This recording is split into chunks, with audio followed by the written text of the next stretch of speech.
I guess exciting news this week in sports. I'm sure you all read about it. It's been on the front page of all the sports papers. The Time section, the Time Science section ran a special on it yesterday. A group of researchers at the Tommy Boy Records Jock Jam's Propulsion Lab have created the world's first synthetic Jock Jam. Is that the first Jock Jam grown in a lab? First Jock Jam to be released in over 10 years.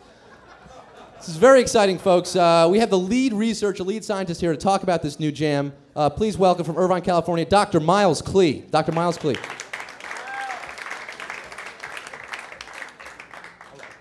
Dr. Klee, thank you for joining us. This is very exciting to have you here. Thank you, Scott. Neil, this is a great honor to be here to share my research with your audience in New York. Great city. This is my fourth time here. Fourth time in New York. Dr. Klee, can you tell us a little bit about the project here, what you and your researchers did over in Irvine at the Jock Jam Lab? Sure.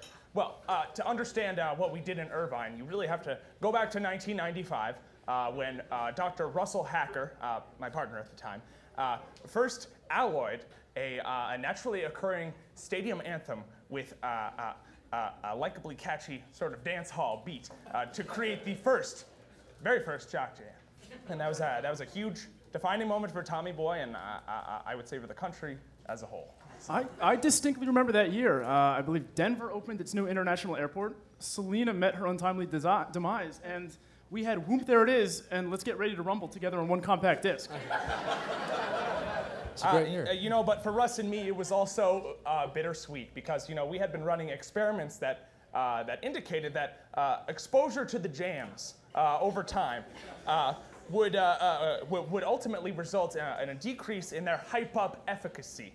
Now, sadly, our estimation turned out to be all too true. Now, listening to House of Pain's Jump Around barely elicits even the most perfunctory of crowd cheers. Whereas Gary Glitter's Rock and Roll Part 2 actually upsets the average game goer. As it stands, we are a nation woefully undersized. I had no idea. No, few people do. It's a very underreported phenomenon, and it's sad.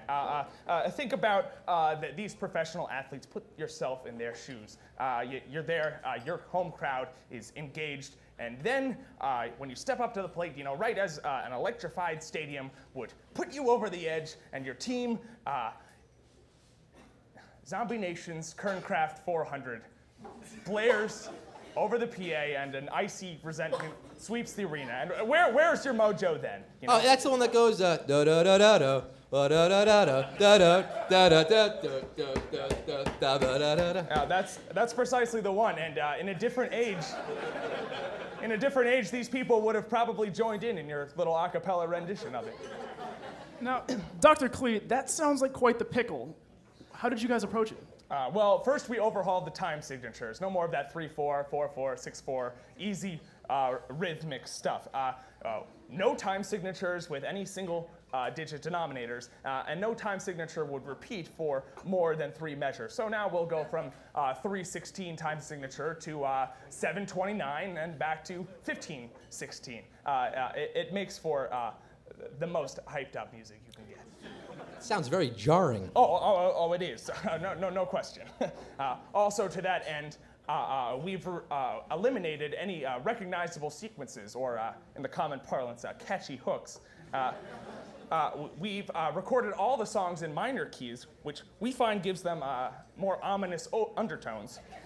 And of course, all the lyrics are in Arabic, which studies have shown evokes feelings of, or thoughts about, terrorism. The end result is the perfect song for a goal line stand, a real crowd rouser. Is that really the approach you want to take? Generating fearful tension? But nervous excitement is what we like to say.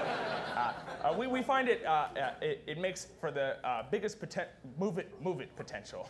Move potential. Well, I'm curious to hear. Do we have the song here tonight? Did you? I have the jam. We have the jam, folks. This is very exciting. This is first new Jock Jam in 10 years. First synthetic Jock Jam. Josh, do we have that?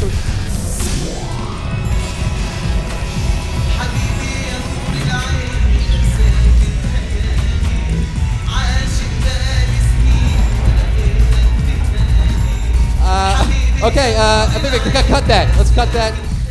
Yeah, Scott Neal. I'm proud to say America can turn up the volume once again. Wow, Dr. Miles Klee from the Jock Jam Propulsion Lab. Thank you. The future of arena music, I guess. I hope not. Thanks for coming out, Dr. Miles Klee.